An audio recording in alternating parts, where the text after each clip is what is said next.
എടി അമ്പികേ, ഈ മുണ്ടെന്നെടുത്ത് കുത്തിത്താടി. ഈ നാടകത്തിന്റെ ഒന്നും ആവശ്യമില്ല. നീ ഒന്ന് കുത്തിത്താടി.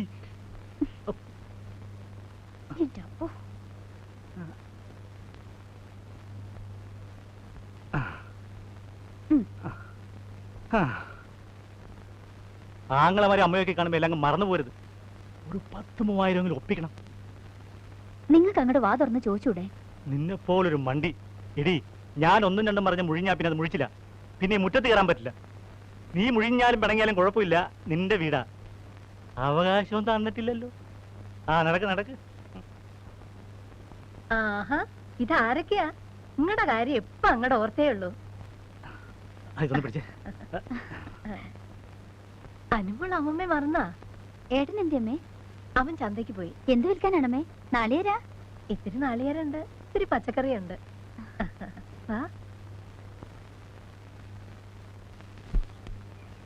ശ്രീകുട്ടിയെ, ഇതാരാ വന്നിരിക്കണേന്ന് നോക്കിയേ. ദിവാകരനിപ്പോ ജോലിക്ക് പോണ്ടല്ലോ ഇല്ലേ? ഒരാഴ്ച പോയാ ഒരാഴ്ച ലീവാ. ആരോഗ്യം അങ്ങോട്ട് ശരിയായിട്ടില്ല. കിട്ടുന്നത് മരുന്നിനേ ഉള്ളു എന്റെ അമ്മേ. ഇതൊക്കെ എന്തിനാണ് അമ്മയോട് പറയുന്നത്? ഇതായി മനുഷ്യന്റെ സ്വഭാവം. നമ്മുടെ വിഷമം എന്റെ ഏട്ടനോടും അമ്മയോടും അല്ലാണ്ട് ഞാൻ ആരോടാ പറയാ? അതിലൊരു മാനക്കേടും ഇല്ല. ഏടത്തി സുധയും എന്തേ അമ്മേ? അപ്പുറത്തുണ്ട്. വാ മോളെ.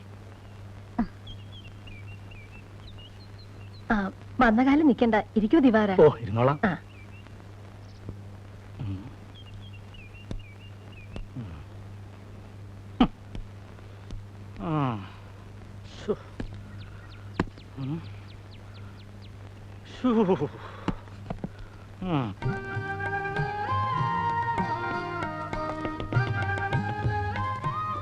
ആഹാ, നീയായിരുന്നു.